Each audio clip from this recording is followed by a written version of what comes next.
Tá, iniciei aqui a gravação. Então, pode começar, Gafanhoto. Então, eu vou ver sua apresentação, então. Você vai compartilhar sua tela? Tá. Vocês estão conseguindo ver minha tela? Sim. Certo, esse aqui é o Figma, do projeto Integrador. Eu fiz um aplicativo de resgate de animais. E nesse aplicativo, eu trabalhei em cima do Figma. Então, o que eu fiz? Eu coloquei... eu fiz uma paleta de cores, né? E agora eu vou rodar o aplicativo aqui para vocês verem, em tela cheia.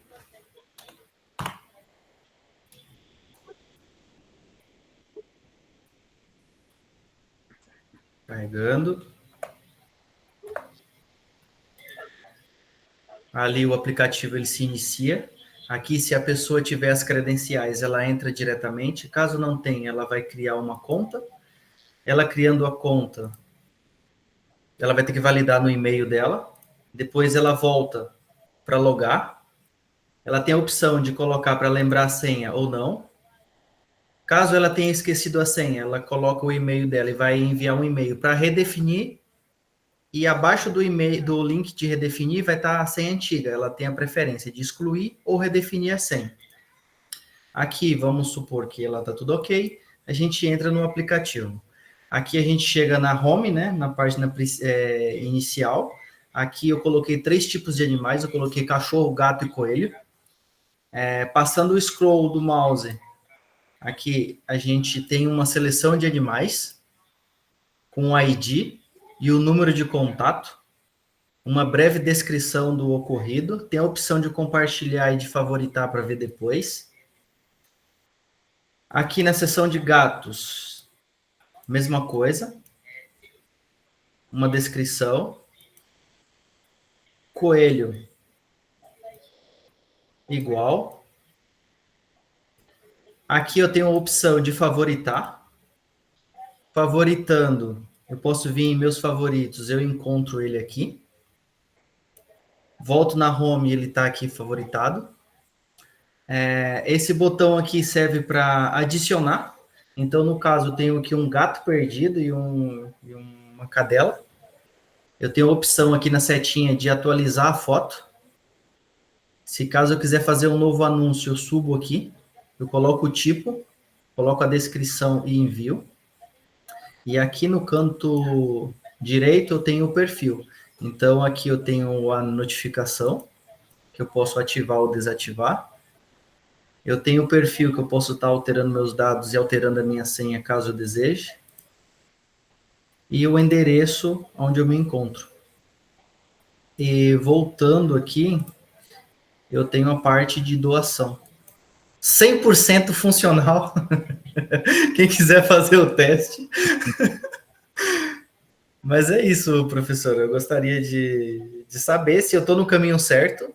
Né? Eu vou exportar tudo em PDF para a senhora analisar. Vou fazer o vídeo hoje à noite, documentar tudo isso. Mas eu gostaria de saber se é mais ou menos isso que é pedido, se estou no caminho certo. Sim, é isso mesmo, perfeito. Ficou muito bom o seu trabalho, é isso mesmo. Isso é uma parte, aí a documentação e o vídeo, fechou. Isso mesmo. Gostou também, professor Douglas? Gostei, achei bem interessante a navegação. Inclusive, a aula de hoje pode até ajudar ele a dar uma revisada para ver se tem alguma coisa para parar. Que bom. Mas é isso mesmo. É isso mesmo, Gafanhoto. Você entendeu muito bem o sentido aí do trabalho e trabalhou bem. E a ideia foi bem interessante de animais de rua. Muito, muito bom. Maravilha, professor. Então, eu vou documentar hoje à noite. Amanhã eu mando no e-mail da senhora, é isso? Isso. Tá certo. Obrigado, viu? Obrigado, professor. Eu agradeço aí você ter mostrado aí seu trabalho aí, e acredito que pode ter ajudado bastante aluno que estava assim, sem entender, né, como fazer e tal, por enquanto. Ailton, você está iniciando, tá? Fica tranquilo, você não vai fazer isso agora, tá? É mais para o final do seu curso, tá bom, Ailton? Fica tranquilo. Pessoal, agora eu vou me despedir de vocês, que eu não quero mais atrapalhar a aula de vocês, tá? E, professor Douglas, é com você agora. Boa noite a todos aí. Obrigado, Boa professor. aula.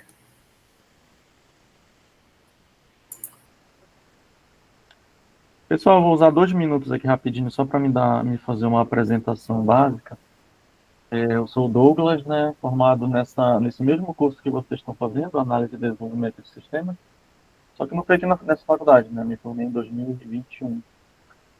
E eu tenho pós-graduação em Engenharia de Software, tenho 32 anos, moro aqui no Paraná, e aqui eu dou aula a curso técnico de desenvolvimento de sistemas, nas disciplinas de programação front-end, computação gráfica, análise de projetos de sistemas, fazer algumas outras coisas. Dou aula em outra faculdade também. E aqui a gente está na disciplina, né, qualidade e teste de software. Como é o último dia, o que eu pensei aqui em propor para vocês? Quando a gente está criando um software, existem vários métodos de criação, método ágil, método cascata, espiral, e existem também vários princípios de qualidade, de teste, várias formas que a gente pode ver como a gente pode estar testando o software, tanto na questão de código, de limpeza de código, de usabilidade, de estressar o sistema para tentar encontrar bugs e coisas e tal. O que a gente vai focar hoje? Hoje a gente vai fazer eu estou chamando aqui de checklist de usabilidade. A gente vai dar uma olhada em 10 princípios de como a gente pode estar melhorando nossos softwares, sites, jogo, aplicativo, através de princípios de usabilidade. Depois de verificar quais são os 10, eu vou trazer vários exemplos aqui para vocês. Aí a gente vai fazer uma atividade que é isso que eu estou chamando de checklist de usabilidade. A gente vai escolher um site, entrar lá dentro desse site e tentar encontrar dentro desse site 3 coisas para responder 3 coisas. Primeira coisa que a gente vai responder, a gente vai pegar alguma coisa que foi bem construída em termos de usabilidade, um exemplo bom de usabilidade, um exemplo ruim, e número 3, de que forma a gente poderia resolver esse exemplo ruim de usabilidade. Deixa eu compartilhar a tela aqui para vocês olharem o mesmo documento que eu estou vendo.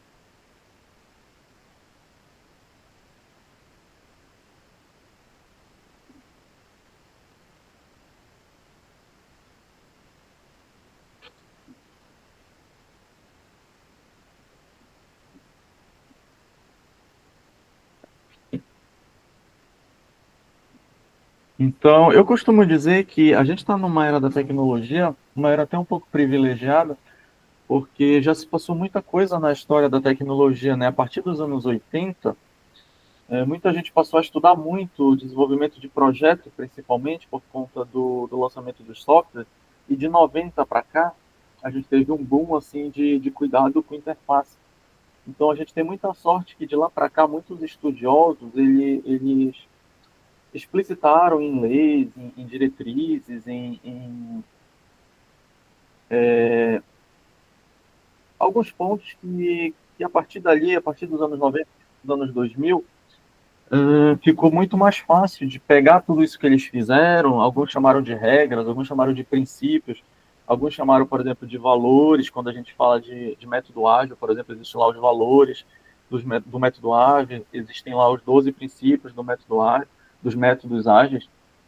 Então, é muito bom a gente estar no momento da tecnologia onde a gente pode pegar o trabalho que essas pessoas fizeram, estudar em cima disso, trabalhar em cima disso, aprender mesmo em cima de tudo isso. Vou permitir aqui.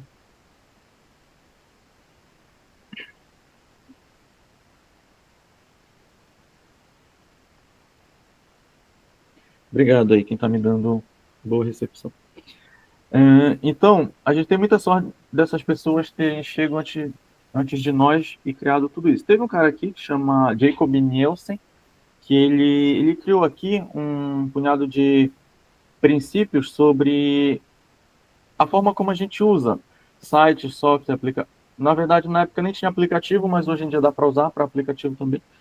E aí ele chamou aqui de 10 heurísticas de Nielsen. Então a gente vai passar aqui de uma por uma e entender como isso daqui funciona. Por exemplo, a primeira heurística de Nielsen, ela vai dizer, o nome dela chama visibilidade do status do sistema.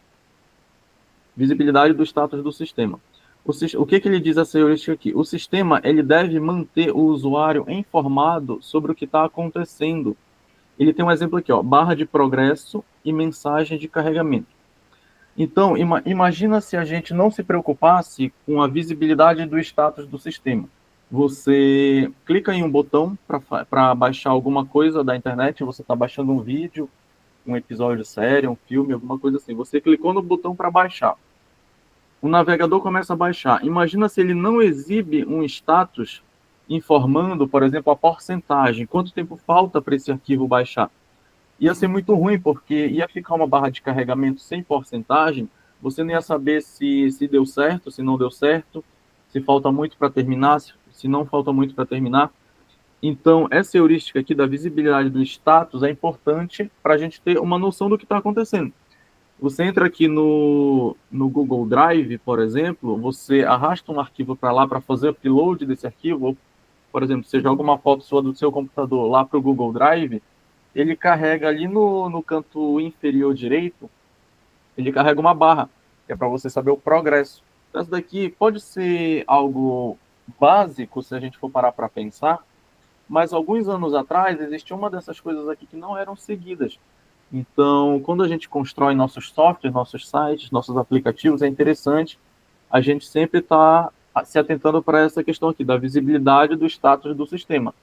Tudo que é interessante a gente mostrar para o usuário que está acontecendo alguma coisa, está carregando, está tendo um progresso, ou então uma mensagem de carregamento, a gente precisa fazer para deixar o nosso software mais bem usável, digamos assim. Então, essa é a primeira heurística de Nielsen. Qual que é a segunda? A segunda vai falar de correspondência entre o sistema e o mundo real. Ele diz aqui que é interessante a gente usar linguagem, ícones e conceitos que façam sentido para o usuário, em vez de termos técnicos e confusos. Do que ele está falando aqui? Existem coisas que a gente vê na internet que rapidamente a gente consegue saber o que é sem muitas explicações. Então, assim, é um sonho você usar um software, um site, um aplicativo e conseguir mexer neles sem ter um tutorial, por exemplo. Então, é o que a gente tenta alcançar como desenvolvedor e como engenheiro de software, etc. Então, vamos lá em exemplos. Deixa eu ver a tela aqui. Aqui não está aparecendo.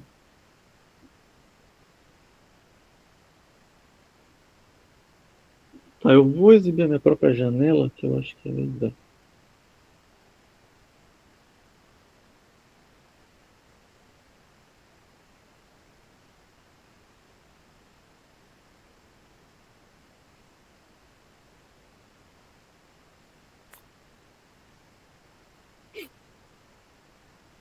Deixa eu ver se tem um exemplo bom aqui nessa janela para falar sobre isso. Deixa eu ver se está aparecendo. Tá. Teve um tempo atrás, quando você entra em um aplicativo, algum site, e você vê um símbolo de uma catraca, automaticamente você sabe que se você clicar ali, você vai para uma tela de configuração. Isso tem no nosso smartphone, isso tem em vários lugares.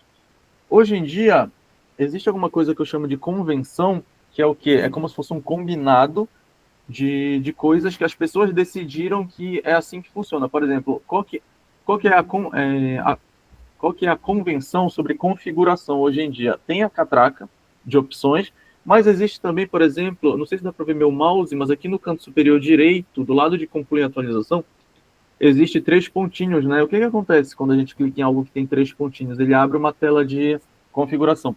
Então, hoje em dia, dá para chamar isso aqui de uma convenção. Convencionou a gente saber que quando você vê alguma coisa que tem 3 pontinhos, isso significa tela de opção. Então, quando ele diz aqui para a gente usar uma linguagem, ícones e conceitos que façam sentido para o usuário, é sobre isso que ele quer falar. Ele quer dizer de algo que a gente sabe só de enxergar, sem muita explicação, o que significa. Então, 3 pontinhos significa configuração. Então, o nome dessa heurística aqui chama correspondência entre o sistema e o mundo real. A terceira aqui chama controle e liberdade do usuário. O usuário deve poder desfazer ou refazer ações facilmente. Por exemplo, botões de voltar e botões de cancelar. Ele chama de controle e liberdade do usuário porque é interessante que o usuário ele pense que ele está no controle da situação. Então, por exemplo, em rede social, até uns, sei lá, uns 5 anos atrás, Facebook, etc., não dava para você editar comentário ou postagem. Quando você postava alguma coisa, não dava para editar. Então era uma coisa muito chata, porque se você postasse algo e tivesse algum erro de escrita, ou você deixava assim mesmo, ou você excluía e postava de novo. Então hoje em dia não, hoje em dia eles entenderam que é melhor dar controle para o usuário e existe lá o botão de editar. Você consegue editar. Então essa questão de controle e liberdade do usuário é bem interessante também da gente se atentar quando estivermos analisando nosso sites ou aplicativo. E daqui a pouco o que a gente vai fazer, né? Vocês vão correr atrás de alguns sites para tentar achar esse tipo de problema, porque uma vez que você consegue ver problemas em sites, você aguça um pouco a sua visão para conseguir achar problemas naquilo que você vai testar. Que eu não sei se vocês sabem, se vocês abordaram ao longo da disciplina, o profissional que testa normalmente não é o profissional que desenvolve, porque quando você está desenvolvendo, a gente fica um pouco cego para aquilo que a gente está fazendo e é mais fácil de deixar erro passar. Então, por isso que quem testa tem que ser uma pessoa independente. Então, a próxima heurística aqui ela vai falar de consistência e padrões, manter elementos visuais e funcionais padronizados, os mesmos botões para a mesma função, estilo coerente em todas as telas. Então, isso daqui é uma coisa fácil da gente perceber. Quando eu venho aqui nesse menu, embaixo desse título aqui, onde está escrito Heurísticas de Nielsen, aqui no título do... Está parecendo diferente aqui para mim. Mas qualquer barra de menu que você vê aqui no Google Docs mesmo... Até porque está com zoom. Aqui embaixo do título do arquivo, a gente tem aqui arquivo, editar, ver, inserir. Então você percebe que esses botões aqui do menu, embaixo do título, eles são padronizados. Eles são padronizados porque imagina se cada um desses botões aqui tivesse uma cor diferente, mas imagina se eles tivessem um tamanho diferente, ia ficar algo muito desarmonioso com esse design aqui. Então é necessário que às vezes a gente mantenha um padrão. E esse padrão ele precisa ser mantido principalmente para você não criar confusão na cabeça do seu usuário. Às vezes você padroniza certas áreas do site porque você relaciona elas.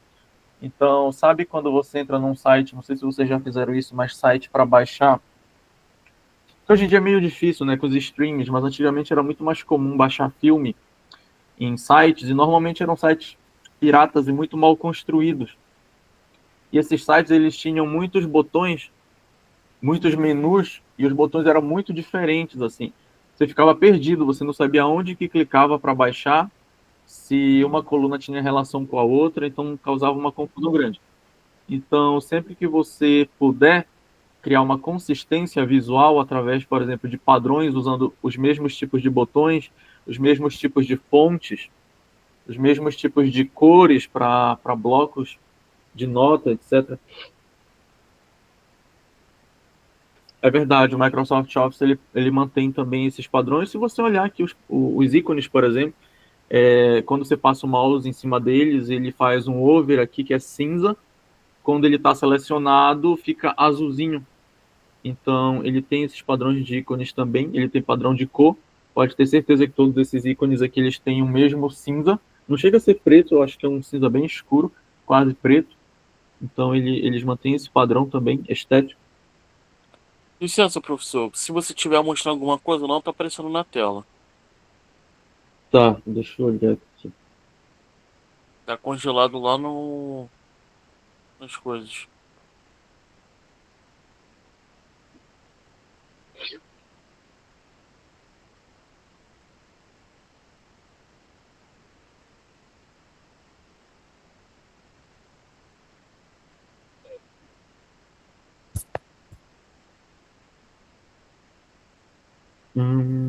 Tá aparecendo aqui o menu embaixo do título aqui, as 10 heurísticas de Nielsen, tem arquivo, editar, ver, inserir.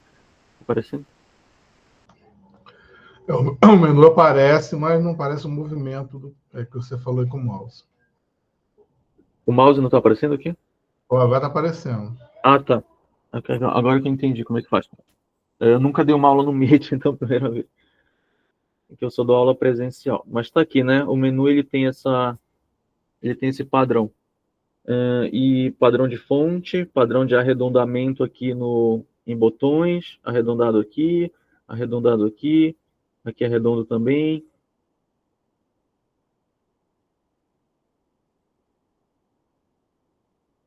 Zoom na minha tela?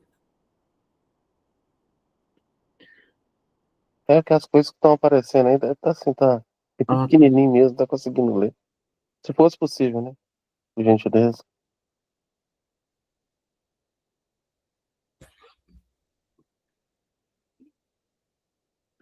eu não sei como dar zoom nessa tela, velho. Tá, eu vou tentar pegar exemplos menores na próxima vez aqui. Gente, dá para usar o zoom do nosso lado também. É só passar o mouse e tem o zoom ali, ó. Aí fica no tamanho que vocês querem ler. Ah, vocês conseguem fazer zoom também? A gente consegue também. Ah, tá. Ctrl mais. Vou fechar a tela do chat também. Eu tô dando Ctrl mais aqui, só que eu acho que o zoom que aparece para mim aqui não aparece para vocês. É estranho.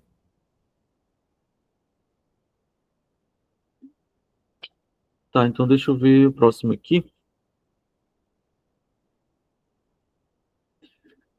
Existe essa heurística aqui da prevenção de erros. Essa daqui é uma das mais importantes. O nome já diz, a gente vai tentar fazer algo para prevenir erro. De que forma dá para fazer isso? Aqui ele diz, por exemplo, melhor que mensagem de erro é evitar que o erro aconteça.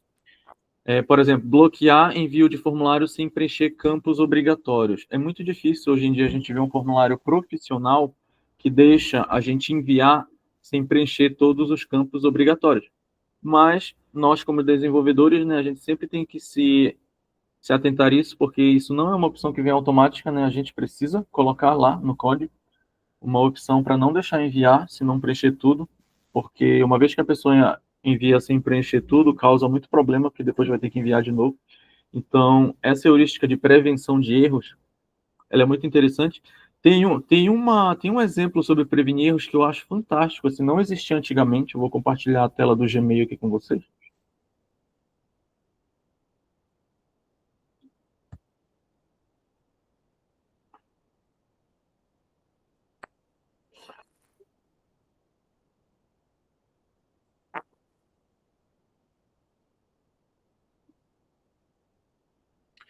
Tá, então imagina que eu vou aqui na opção escrever e-mail, né?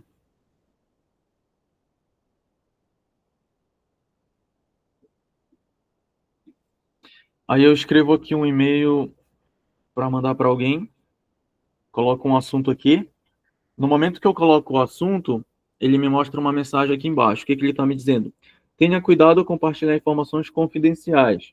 Aí ele repete o e-mail que eu digitei aqui, ele diz que não faz parte da sua organização nem dos seus contatos. Por que ele me mostrou essa mensagem? Porque eu estou logado num e-mail da Secretaria de Educação do Paraná, que os professores têm esse e-mail, e ele só me alerta que esse e-mail que eu estou botando, que é @gmail.com, ele não é um e-mail @cedpr.gov, ou seja, ele não está dentro da organização da Secretaria de Educação. Aí ele diz assim, você quer enviar mesmo assim?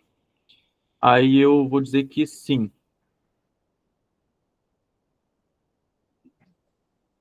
Mas não era isso que eu queria mostrar para vocês. Só falei disso daqui porque é outra forma de prevenir erro. Ele está me alertando para eu não enviar e-mail para alguém que é fora da Secretaria de Educação. Mas eu vou enviar mesmo assim. O que eu vou escrever aqui no corpo do documento? Eu vou escrever assim: segue em anexo os documentos que foram solicitados previamente. Escrevi aqui a mensagem. Aí, que erro que às vezes a gente comete aqui? Eu escrevi isso daqui, mas eu esqueci de anexar o arquivo. Aí eu clico para enviar. Hoje, como assim, viu? Acabei de fazer esse teste hoje deu certo. Ele deixou eu enviar, não sei por quê, porque normalmente ele aparece uma mensagem que você escreveu anexo na mensagem, mas esqueceu de anexar alguma coisa. Não sei se vocês já fizeram esse teste. Eu testei hoje de tarde e deu certo. Deixa eu ver aqui em outra conta de professor aqui. Mas normalmente ele não deixa enviar, porque é um tipo de prevenção de erro que ele.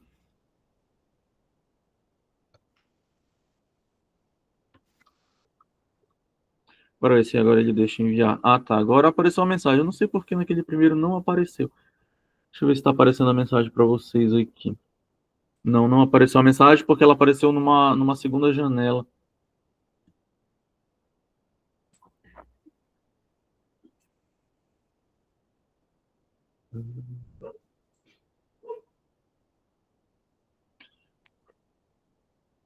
Ah, não apareceu a mensagem. Deixa eu ver se eu consigo ver a apresentação da janela inteira.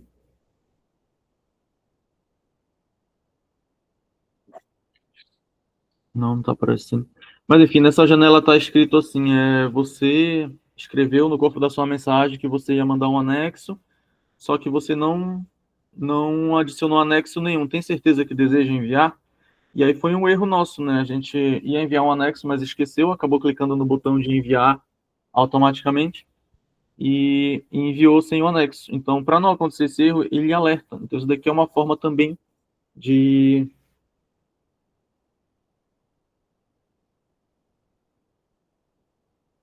Então, essa é uma forma de prevenir erro. Então, deixa eu fechar aqui. Prevenção de erro. Então, daqui a pouco a gente vai buscar isso daí para ver se a gente acha esse tipo de coisa em um site. A próxima heurística aqui, eu estou olhando o documento, né? Deixa eu vir aqui para baixo.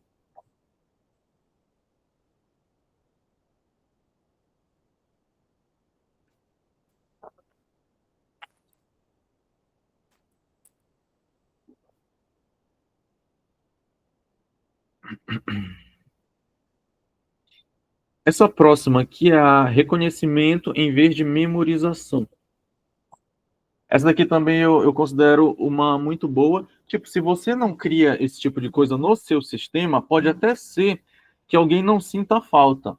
Mas é muito interessante ter isso daqui. O que ele vai dizer? Ele vai dizer que o quanto você conseguir facilitar para o seu usuário não precisar memorizar coisas é melhor. Então, por exemplo, qual que é um exemplo mais básico disso daqui? Quando você está fora de casa, você abre o aplicativo do Uber ou do 99 para pedir um carro, né?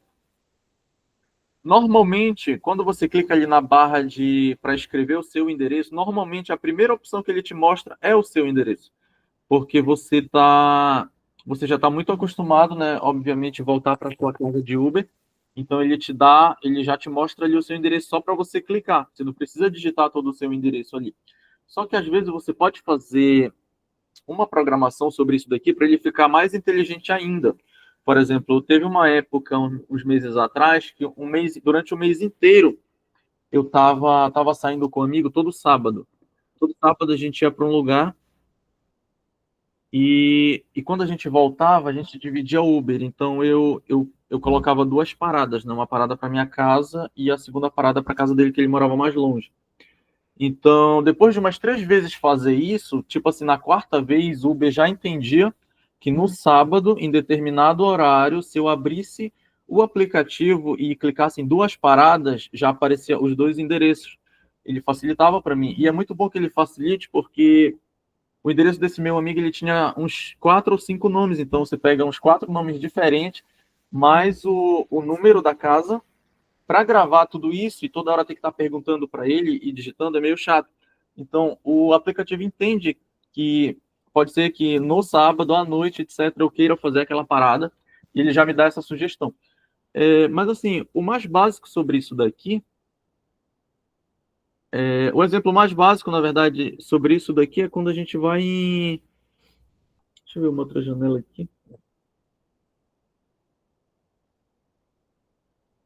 Quando você vai no navegador, na verdade, digita lá no navegador como fazer.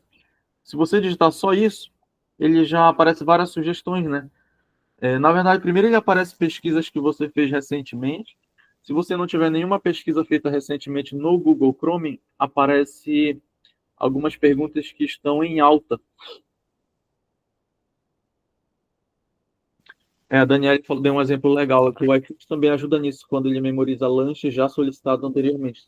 Isso daqui, principalmente para... Eu gosto muito disso porque quando eu tenho um lugar que eu costumo comer que é muito bom, eu peço sempre lá. Quase sempre eu não mudo, então realmente isso daqui é uma mão na roda. Mas o exemplo mais básico disso é quando você vai no navegador, digita alguma coisa lá no navegador, ou lá na busca do Instagram, por exemplo, você digita um arroba na busca do Instagram, e às vezes com 3 ou 4 letras ele já te dá uma sugestão que vai permitir que você consiga saber o que é sem memorizar. Às vezes você nem precisa memorizar o arroba inteiro da pessoa no Instagram, né? Então esse princípio do reconhecimento em vez da memorização, como eu disse, é algo que se não tiver, pode ser que a pessoa não sinta falta, mas quando você acrescenta isso no seu aplicativo, assim, você sobe de patamar a qualidade do seu site, do seu aplicativo, etc. Então, esse é o princípio de reconhecimento em vez de memorização. O próximo, a gente tem um princípio da flexibilidade e eficiência de uso. O sistema deve atender tanto iniciante quanto experiente, atalhos de teclado, personalização, opções avançadas. Mais uma vez, isso daqui é uma coisa que pode ser que uma pessoa não sinta falta num site, num programa, num software, mas é bom que tenha. Então, no Windows, por exemplo, quando você clica com o botão direito do mouse em uma pasta, aparecem algumas opções, né? Inclusive a opção de copiar e a opção de colar. Perguntaram se tem bons lugares de açaí aqui. Aqui no Pará, olha, eu não sei. Curiosamente, eu vim da terra do açaí, né? Que é lá no Pará. Só que eu não gosto de açaí. Então o pessoal fala que eu não sou paraense porque eu não gosto de açaí. Então eu não sei se tem açaí bom aqui, porque eu não gosto. Então tudo para mim é ruim, né? Então tem esse problema. Mas eu não sei, o pessoal costuma pedir bastante aqui, né? Tem alguns lugares, eu só não sei que é bom porque eu não gosto. Não percebeu pelo sotaque, é verdade, né? Eu sou um forasteiro aqui no Paraná, né? Eu vim do outro lado do país lá.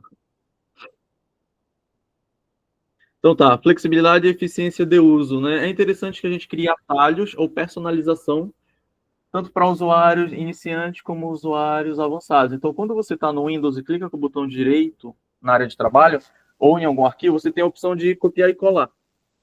E existem outras formas de copiar e colar, né? Se você der Ctrl V no teclado e Ctrl C, Ctrl V no teclado, também é uma opção sobre copiar e colar. Aí você me pergunta, por que então o Windows não exclui essa opção do mouse e deixa só o Ctrl C e Ctrl V? É ruim, né? Porque você estaria tirando uma opção de usuários mais inteligentes. Inteligentes não, usuários mais iniciantes. Quando você não dá opções para usuários mais iniciantes e você dá, por exemplo, só comando de teclado, você aumenta a barreira de entrada, né? Você dificulta, na verdade, a barreira de entrada para entender o sistema. Então, na verdade, a gente quer exatamente o contrário, a gente quer facilitar o sistema para todo mundo. Então, tanto pessoas iniciantes quanto avançadas precisam conseguir mexer no sistema. Então, é interessante a gente ter atalho e formas de personalizar o nosso sistema. Então, o exemplo mais básico que a gente tem é esses atalhos de Ctrl+C e Ctrl+V, mas depois, quando a gente estiver pesquisando, a gente pode tentar achar outros exemplos.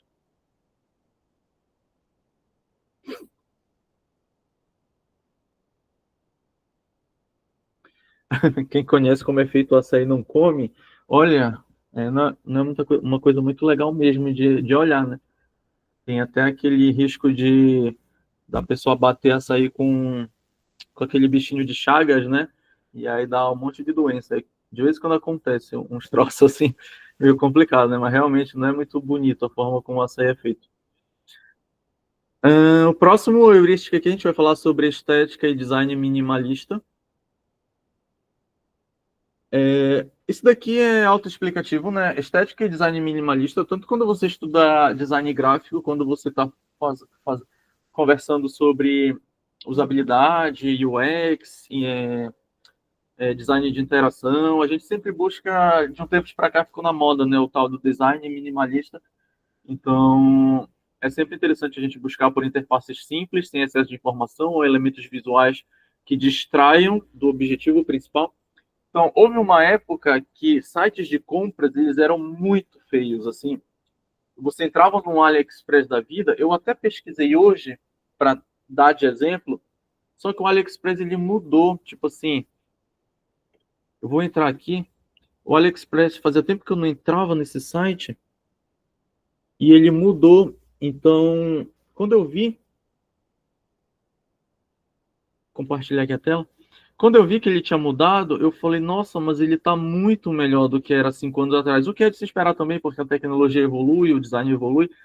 Mas, cara, houve uma época que esse AliExpress você entrava que você ficava perdidaço. Era pop-up na sua cara, era barra lateral saindo. Ainda tem algumas coisinhas aqui que dá para fechar. Tem uma barrinha lateral aqui, mas, nossa, está muito mais organizado do que era alguns anos atrás. Ó. Por mais que ainda tenha muita informação, e na verdade tem que ser assim, né? Você tá vendendo muita coisa, mas hoje em dia já é muito mais organizado. Então, hoje em dia já não é tão poluído. Dentro dessa proposta de loja, até que é minimalista, porque existe limite, né? Para o quanto você consegue ser minimalista. Outro site que representa bem essa questão que ele fala bem aqui, ó, ele diz sobre informação ou elementos visuais que distraiam do objetivo principal. É interessante quando a gente desenvolve um site, a gente ter na nossa cabeça, ou aplicativo, quais são os objetivos principais. Quando você vem aqui no Correio, por exemplo, qual que é o objetivo principal de você entrar no site do Correio? Tem muita coisa. O Bruno está perguntando, é aula de quê? É a última aula de qualidade e teste de software. A gente está vendo aqui alguns princípios para a gente dar mais qualidade para nossas aplicações, sites, aplicativos, etc. Aqui no site do Correio, qual que é o principal objetivo quando a gente entra no site do Correio? O que, que a gente quer fazer aqui? A gente quer normalmente, tem muita coisa, mas normalmente a gente quer rastrear o nosso pacote que a gente está esperando. Antigamente, o site do Correio, ele não tinha essa parte aqui, ó. Tá escrito aqui, ó, acompanhe seu objeto. Antigamente não tinha. Antigamente você tinha que vir em alguma opção aqui do menu, clicar nela, e aí sim você ia para uma área de rastreamento de objeto. Então é interessante que já na página inicial ele coloca, e bem grande, bem destacado, com ícones bem interessante, inclusive ícone de lupa, ícone de pacote, uma janela bem grande, um input, né, bem grande aqui, para a gente digitar o código e rastrear o nosso pacote. Então aqui ele está seguindo esse princípio de focar naquilo que é o objetivo da aplicação ou do site.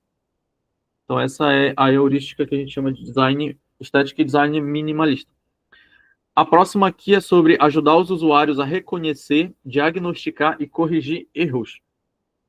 Exemplo, mensagens de erro devem ser claras, indicar o problema e como resolvê-lo. O que é uma mensagem que não indica como resolvê-lo? Vocês já entraram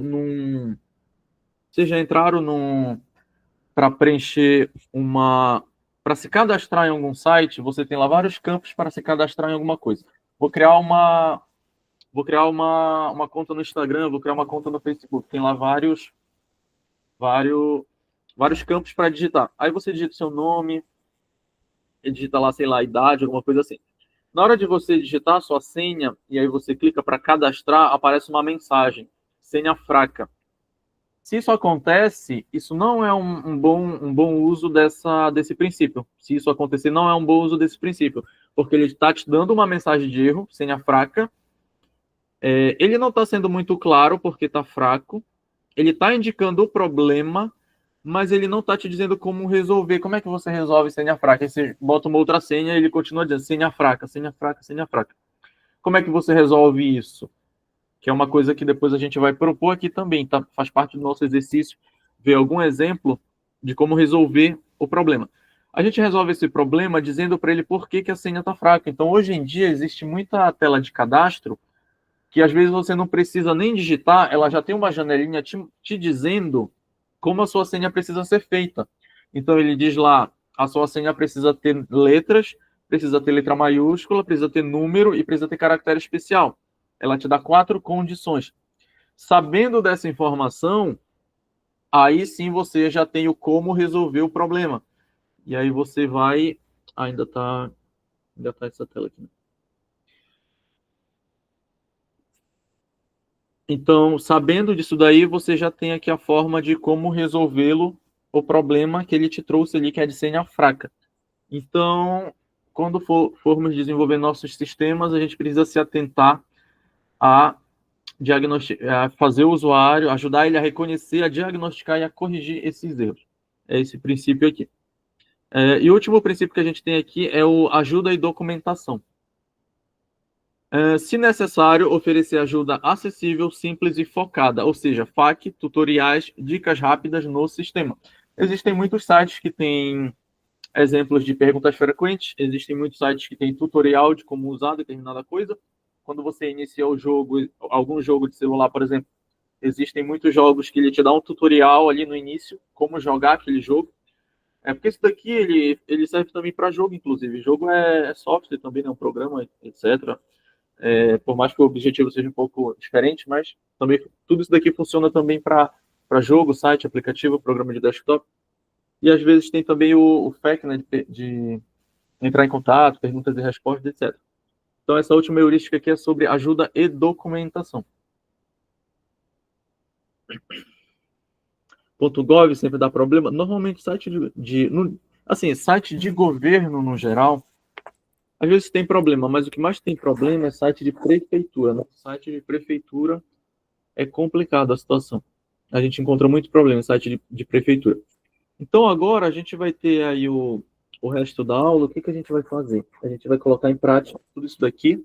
Eu vou disponibilizar para vocês no chat esse documento. Na verdade já era para eu ter feito isso, para vocês acompanharem lendo comigo, né? Mas eu estou colocando agora aí no site. Vou fixar aqui. Entre aí no documento. Se alguém não conseguir entrar, me avisa. Eu acho que está público, eu deixei ele público. Que agora a gente vai seguir esses princípios para ver na prática, para testar um pouco de como a gente consegue enxergar essas coisas em lugares, né? Aí o que a gente vai ter que fazer? Vai lá para o final do documento, que vai ter lá a atividade, checklist de usabilidade.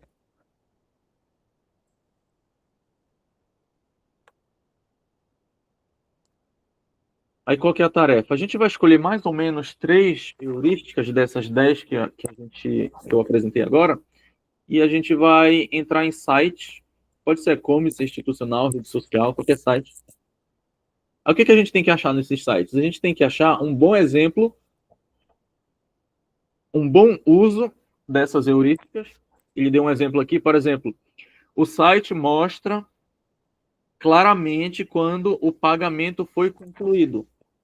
Esse bom exemplo ele tem a ver com a heurística número 1, que é a heurística da visibilidade. O sistema deve manter o usuário informado sobre o que está acontecendo.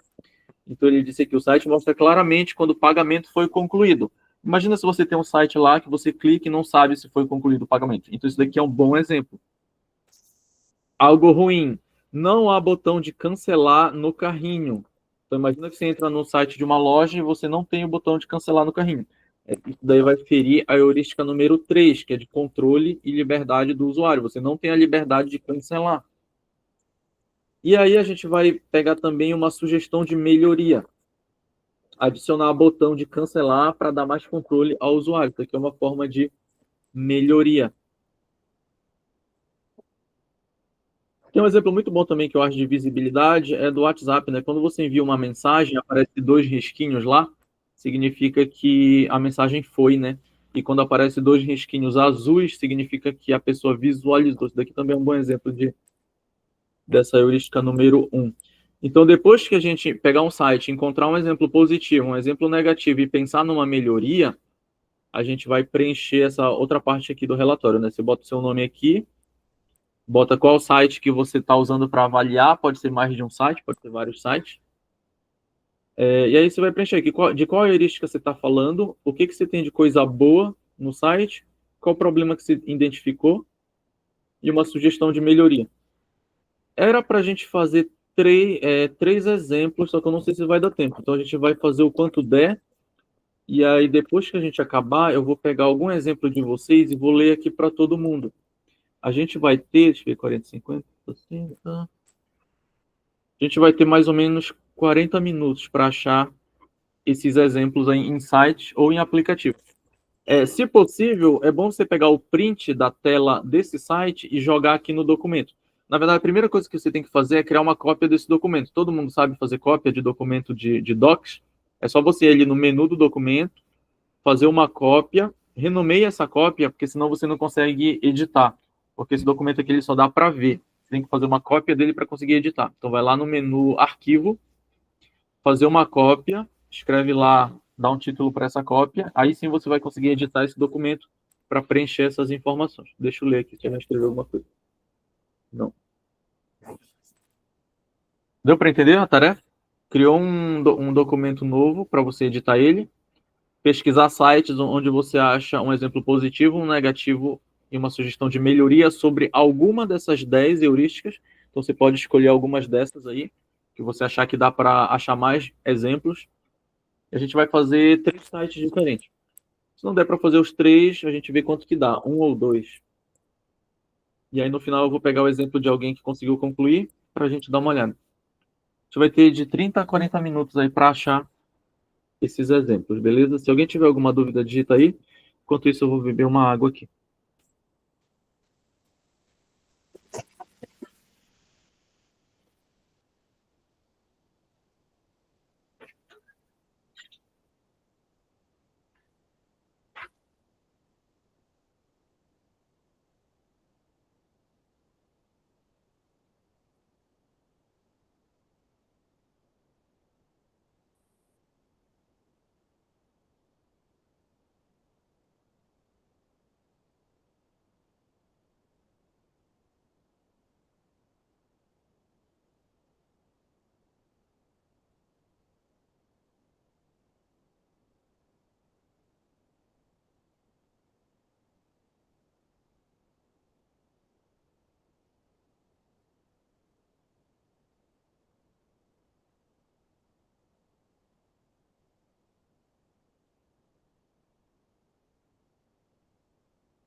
Se alguém quiser falar alguma coisa também, tiver alguma dúvida, pode levantar a mão aí que eu libero o microfone.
Aí quando você encontrar o exemplo numa tela, você printa a tela, dá Ctrl V lá no documento, aí assim fica mais fácil depois da gente entender o que você viu de bom e o que você viu de ruim. Normalmente nesse exercício aqui o mais difícil é achar os exemplos ruins, porque hoje em dia os sites eles são bem construídos, mas ainda assim se você pesquisar dá para achar vários exemplos assim que pode até não ser um exemplo muito ruim, mas no mínimo incomoda. Podia ser de uma forma melhor.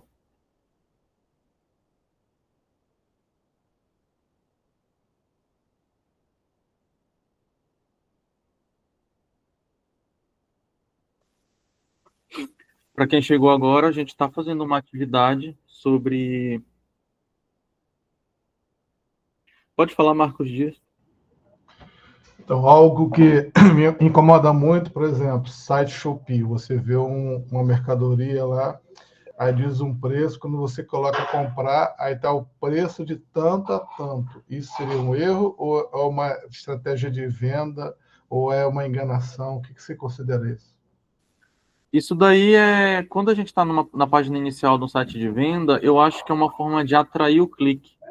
porque o preço que ele mostra ali normalmente é o preço mais baixo.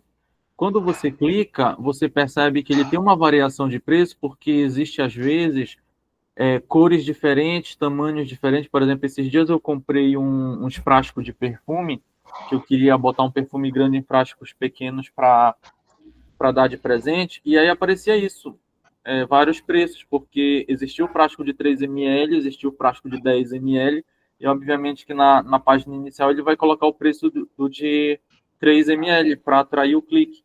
Isso pode passar um pouco de confusão para quem não conhece o site. Realmente, isso podia ser mais bem feito. Eu nunca pensei numa solução para isso, mas podia ser mais bem feito para não dar essa confusão de que tem vários preços, né? Não é todo mundo que vai entender de primeira que se trata que existe a opção de escolher vários produtos diferentes. Cada vez que você clica num diferente, muda o preço. Então, isso seria uma tática de venda, não um erro, né? É mais uma tática de venda, ainda que eu veja um pouco de problema também aí, né? Podia ser um pouco melhor informado, porque que tem vários preços de uma mesma coisa. Ok.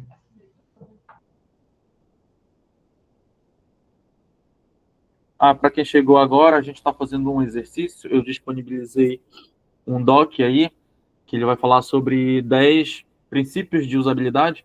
Cada um deles é uma espécie de regra, assim. Não é regra, né? Mas é uma coisa, é um princípio mesmo que às vezes a gente pode seguir para tentar deixar nossa aplicação mais bem utilizável. Então, lá no final da aplicação, a gente está criando uma espécie de relatório onde a gente vai achar um site e a gente vai ver coisas boas e problemas, né? Coisas boas e coisas ruins em relação à usabilidade de um site que tenham a ver com esses 10 princípios. Então, você vai identificar uma coisa boa e vai escrever aqui o que tem de bom nesse site em relação a esse princípio, o que tem de ruim nesse site em relação a esse princípio.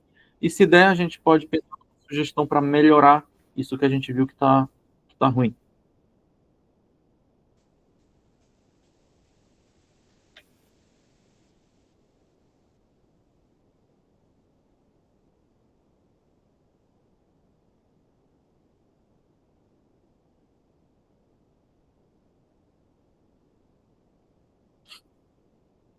Aí no final, quem conseguir terminar, eu vou pedir para compartilhar no chat o documento da pessoa, né? Para eu abrir aqui para todo mundo ver os exemplos.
Professor, Pode falar. então, essa print de tela é para salvar nesse documento aqui mesmo? A Sim, gente criou uma cópia? lá na parte de baixo, Na última página, né? Você escreve o título sobre qual dos princípios você está. É esse print, aí você bota lá o título e depois embaixo bota o print. Ok, obrigado. Você está usando o Windows, a partir do momento que você tira o print, só dá Ctrl V que ele já bota lá.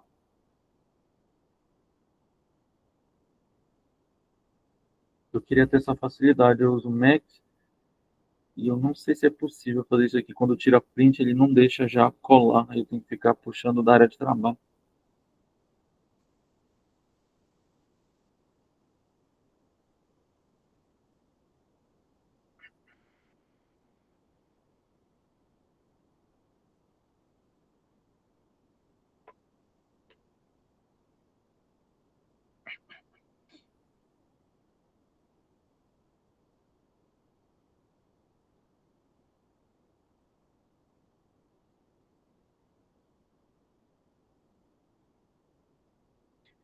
Também dá no Linux para colar? Não sabia. Aqui não dá, deixa eu até testar uma segunda vez aqui. Deixa eu compartilhar a tela aqui.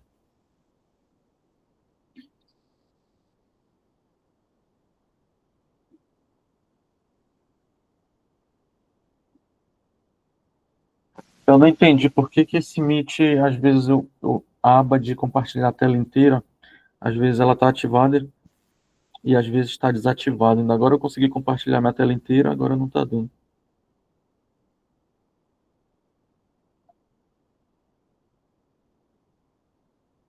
Ele tem, acho que dois tipos de você compartilhar a tela. Tem um que só fica numa página e o outro que você consegue ver Ah, todas agora as apareceu de outras novo. páginas. Aqui, ó. Ó, deu.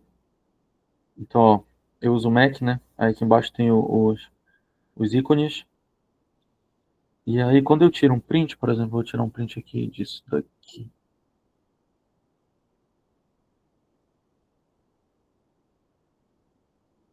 Aí eu capturo. Se fosse no Windows, a partir do momento que eu já capturei aqui, eu já conseguiria dar Ctrl V aqui no documento. Mas aqui não dá. Não sei se tem outra forma de fazer isso. Dá uma olhada no Aí, chat GPT que mostra. é verdade, eu vou pesquisar outra hora. Porque o meu ele não ia assim. Quando eu fazia o print no Windows. Aí o chat GPT ele me mostrou alguns exemplos de como fazer.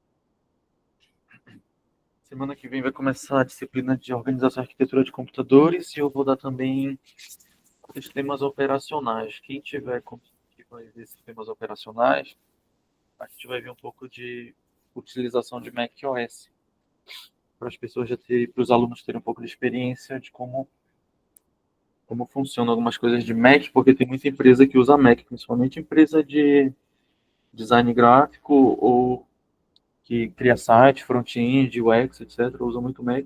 Então é legal ficar familiarizado com esse sistema operacional. Já tentou fazer o Command V, professor? Com... Ele É, vai. foi isso que eu fiz, Command V. Mas ele não. Que é o botão de colar, na verdade, aqui. Mas ele não Aqui cola. pra mim tá Command Shift mais 3. É, Command Shift 3 ele tirou print.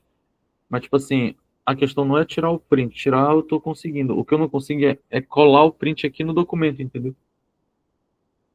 Para eu pegar o print no documento, eu tenho que inserir normal aqui, igual eu estou inserindo, igual inserir imagem mesmo, né? Vai aqui O senhor que em, vai dar aula ao vivo pra gente na próxima matéria? sim, organização e arquitetura de computadores. O senhor vai ficar direto ou vai ser por matéria diferente? Como assim, direto? Aula no resto das matérias que vai vir ou vai ser cada matéria específica que o senhor vai dar aula? Depende da matéria, porque tem área que eu não domino. Por exemplo, back-end não é minha área. Aí vai ser outro professor. Entendi.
Ah, eu li aqui no chat GPT.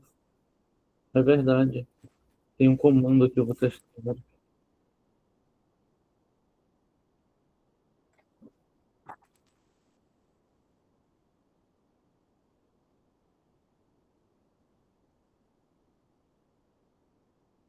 Eu vou ver aqui, ó, compartilhar a tela inteira pra ver. Nossa, esse botão some de compartilhar. O que acontece?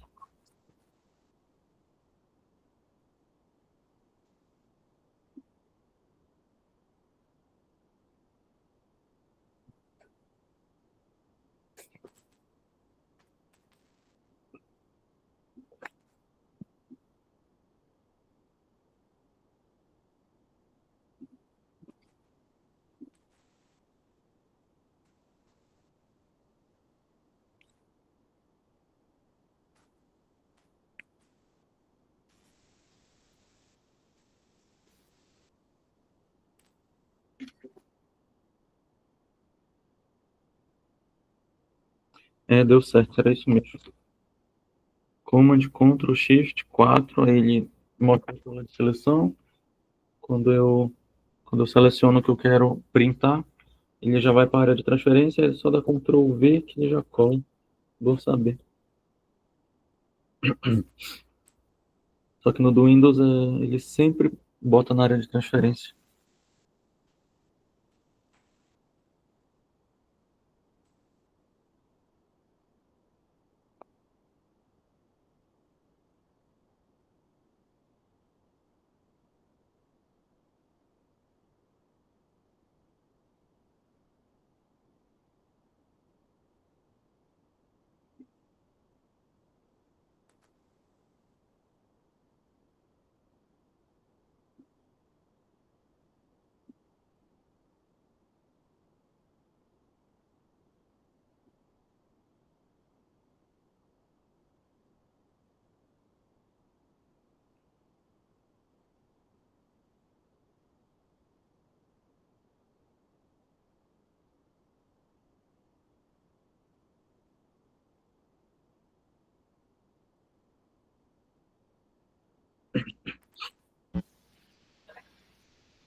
Professor, para falar? Pode. Então, eu estou fazendo aqui eu estou usando o Shopee mesmo, tá? Eu estou no modo desktop aqui no meu computador e estou no modo aqui no meu smartphone aqui. Essa é a heurística número 1, né, que seria visibilidade do status do sistema. Sim.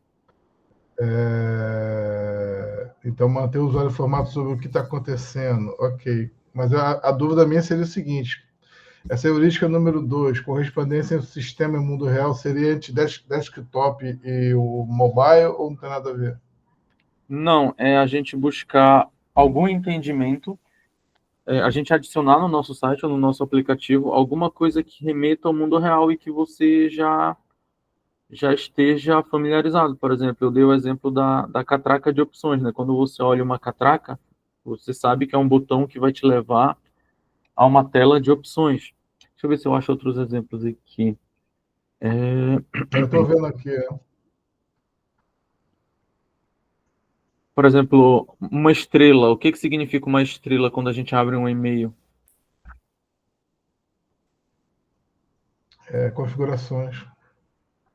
Tanto quando a gente abre e-mail, ou mesmo no navegador aqui, aqui no lado onde, na barra de endereço, tem uma estrela. A estrela é sempre para você favoritar alguma coisa. Isso, verdade. Então, esse tipo de coisa, né, que eu chamo de convenção, a gente meio que já entende o que que faz, porque o símbolo, ele, ao longo do tempo, ele criaram essa convenção. Então, reconhecer coisas do mundo real que ele diz é isso. É uma coisa que a gente adiciona lá, sem muita explicação, o usuário sabe mais ou menos o que significa. Ícones e conceitos Ok. que façam sentido para o usuário, em vez de termos técnicos confusos. Hum, tudo bem, para quem conseguiu só. Ainda tem um tempinho aí, se quiser buscar uma segunda, mas se conseguir só duas, tá tudo bem. Desculpe. A Brenda perguntou se será disponibilizada a gravação da aula do projeto interdisciplinar. Você está falando do exemplo que o menino deu aqui mais cedo? Será que é disso que você está falando?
Mais 4 minutos aí para ver se a gente consegue finalizar.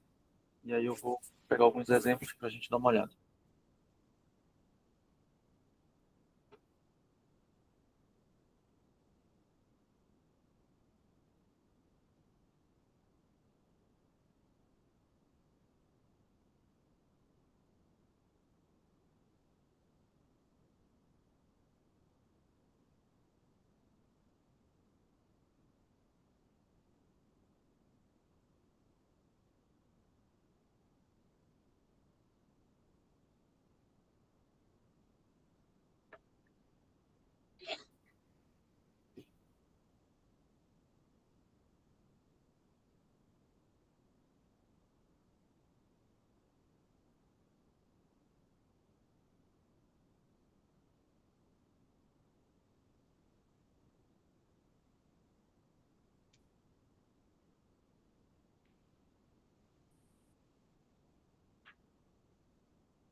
Então, se alguém já tiver algum o documento com algum exemplo e quiser compartilhar aí no chat para eu mostrar aqui para a gente analisar, pode colocar aí no chat o link do seu documento.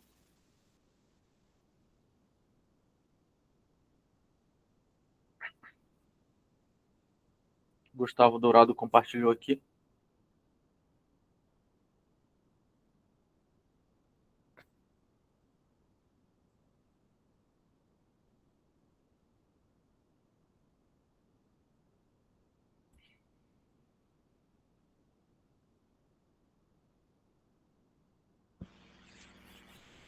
O primeiro exemplo é o site Educa Mais Brasil,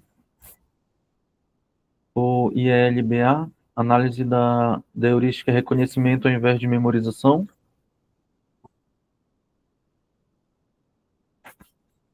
Aqui é aquele tipo de menu suspenso, né? Que você não precisa, acho que você não precisa escrever tudo, né? Ele já dá aqui as cidades, né? Para você não ter que digitar.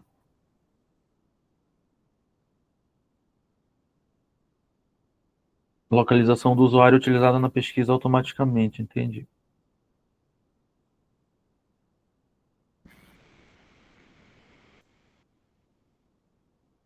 Aí tem um site aqui, IEL, né? Instituto Evaldo Lodge. Problema identificado. Opções de cursos não são carregadas na opção de filtro de vaga. Ah, entendi. Existe aqui categoria, código, nível da graduação. Aí tem um curso aqui, mas ele não tem um menu suspenso, né? Ele espera que se digite tudo, né? Isso aqui é bem chato mesmo.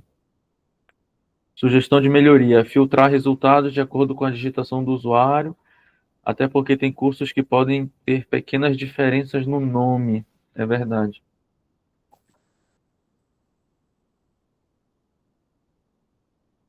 Eu acho que ele está falando o contrário, né? Na verdade, pode ser que tenha um menu suspenso, mas ele acha que tem que ter curso que pode ter pequena diferença no nome. É interessante deixar digitar, seria isso?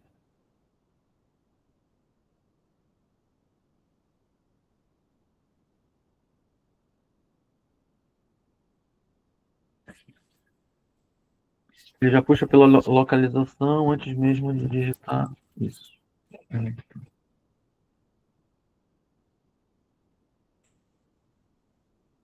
Tá, você está falando do antigo, né?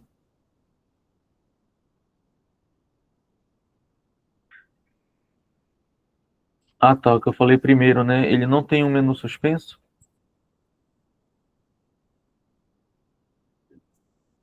Tá. Ele não tem um menu suspenso, né? Cara, uma coisa que me irrita é porque isso que você falou me lembrou uma coisa que me irrita. A última vez que eu vi isso foi em aplicativo de quando você vai fazer coisa de FGTS.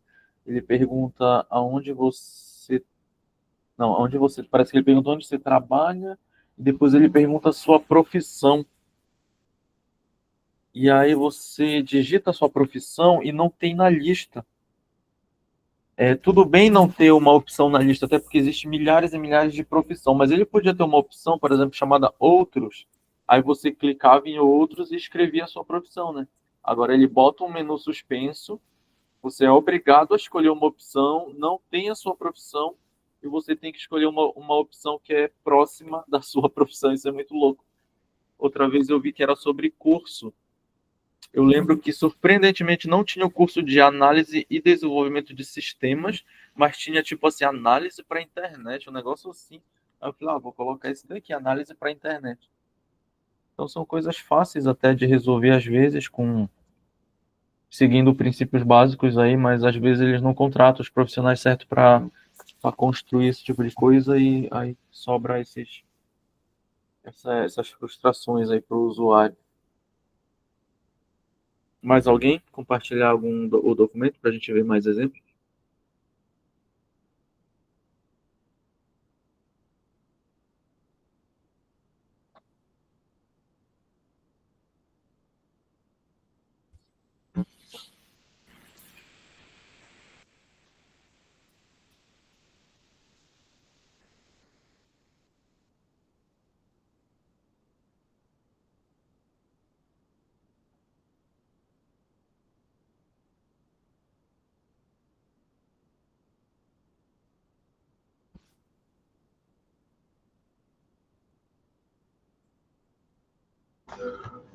Professor, Pode falar. então, eu achei uma coisa interessante, mas eu acho que eu vou fugir do assunto, né? Por exemplo, essa aí é heurística número 1. Você pergunta algo de bom, né? O site mostra claramente quando o pagamento foi concluído. Eu fiz aqui uma análise de uma situação que é comum hoje. Você ter um aplicativo no seu dispositivo móvel e você querer entrar nesse aplicativo no seu desktop, né? Então, a avaliação que eu fiz aqui que a sincronização de informação funciona. Então, eu testei qual site? Mercado Livre. Aí, o que ele fez? Ele, para confirmar que eu sou eu mesmo, pediu um código de SMS para confirmar, e depois, no meu computador, no e-mail cadastrado, ele diz que houve um acesso no site. Então, eu achei essa informação que se adapta à heurística número 1, ou seja, o site mostra claramente o que está sendo feito. Entendi. Ele mandou no seu e-mail que você estava tentando acessar, né? Exatamente. Sim. Inclusive, isso daí também tá um pouco relacionado à prevenção de erro, né? Para não acontecer de outra pessoa entrar, tem um pouco a ver com segurança também. Ok.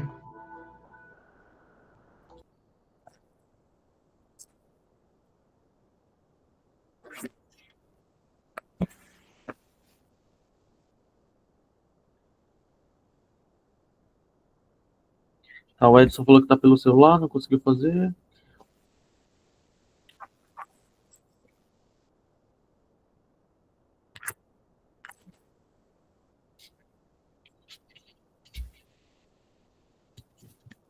Tem certas coisas de usabilidade que é até um pouco difícil de encaixar em alguma das heurísticas, mas continua sendo um problema. Por exemplo, na verdade, não é nem que seja um problema, às vezes você facilita o uso. Por exemplo, uma comparação entre WhatsApp e Telegram, não sei se vocês utilizam o Telegram, mas eu acho o Telegram muito melhor de usar do que o WhatsApp por diversos motivos.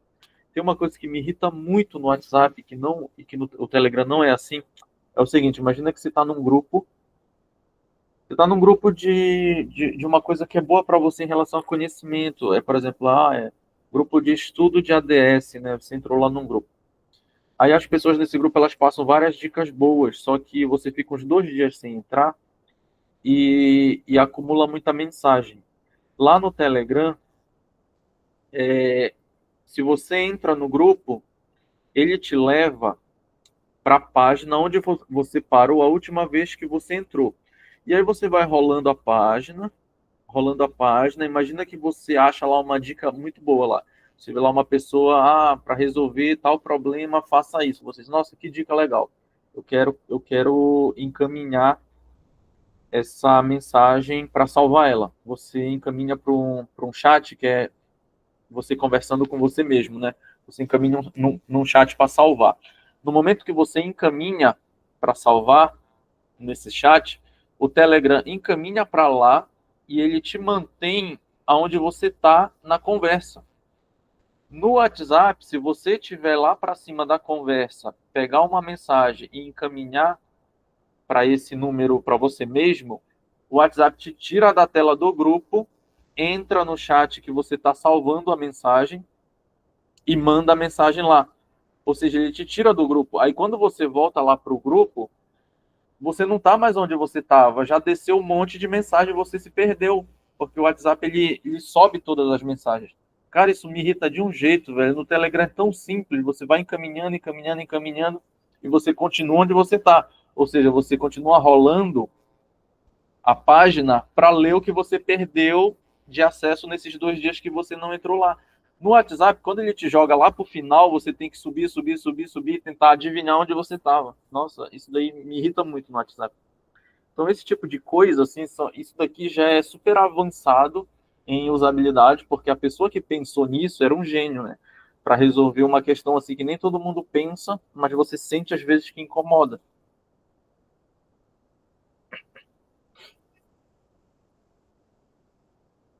Tem outras coisas que me irritam no WhatsApp. Se eu pudesse usar só o Telegram, infelizmente, o brasileiro se acostumou que o WhatsApp ia ser o principal chat de conversa, todo mundo usava o WhatsApp, mas se eu pudesse só usar Telegram, eu usava.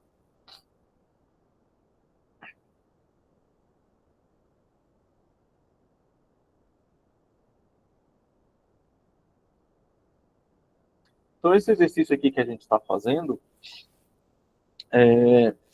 ele é uma coisa que no ciclo de vida do software, quando você está desenvolvendo o software, ele é uma coisa que as heurísticas de Nielsen, elas acontecem antes, lá no início, quando você está desenhando um site, desenhando uma aplicação, um aplicativo, lá no início você pensa nessas heurísticas para isso daqui guiar o seu desenvolvimento da sua interface.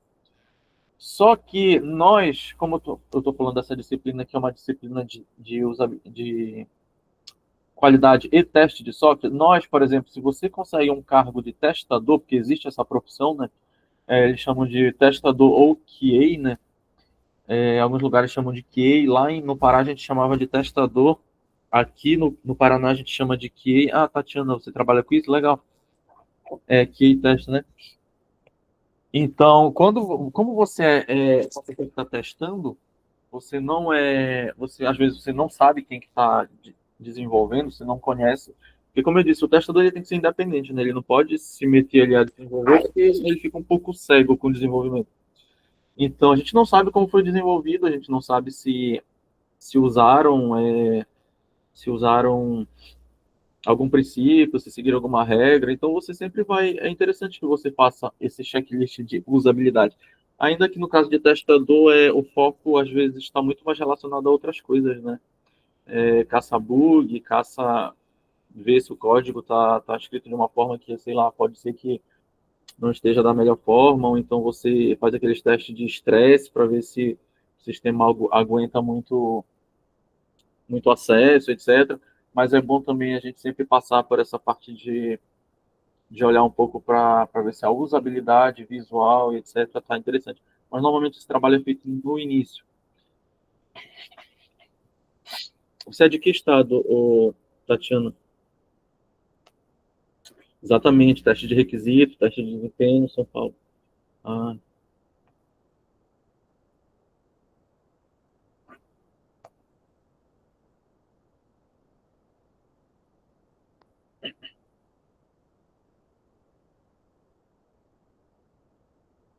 São Bernardo, São Paulo, né? Aí você está fazendo o curso para ter o diploma. Você pensa em fazer especialização, terceira graduação? Hum.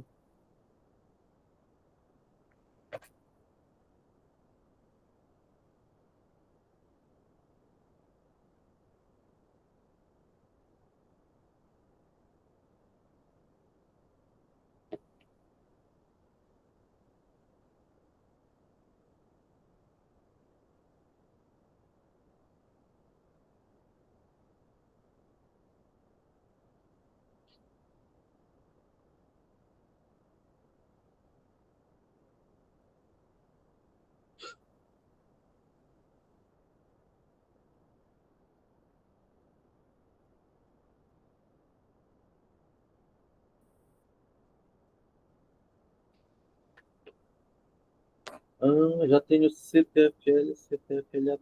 Ah, tá. Então você entende um pouco de método ágil também. Legal.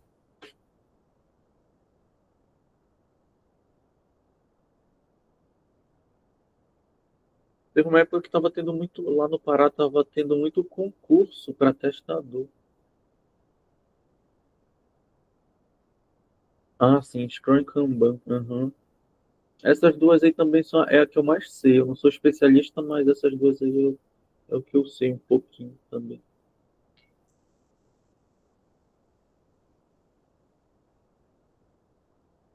Então é isso, pessoal. Ninguém conseguiu mais exemplos, né? Espero que tenha dado para entender num panorama geral aí esses testes de usabilidade. E a gente vai. Foi um prazer conhecer vocês, dar essa aula para vocês. E, na verdade, quem for ainda ter aula de organização e arquitetura de computadores, a gente vai se ver a partir de amanhã. E sistemas operacionais também, eu vou estar aqui com vocês, compartilhando o conhecimento. Então, obrigado aí. Se ninguém tem mais nenhuma dúvida, eu vou estar encerrando aqui a chamada.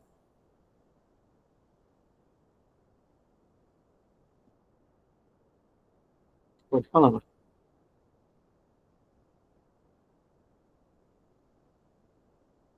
Não, para agradecer a aula aí. Obrigado, professor. Ah, tá, beleza. Boa noite para vocês aí. Valeu.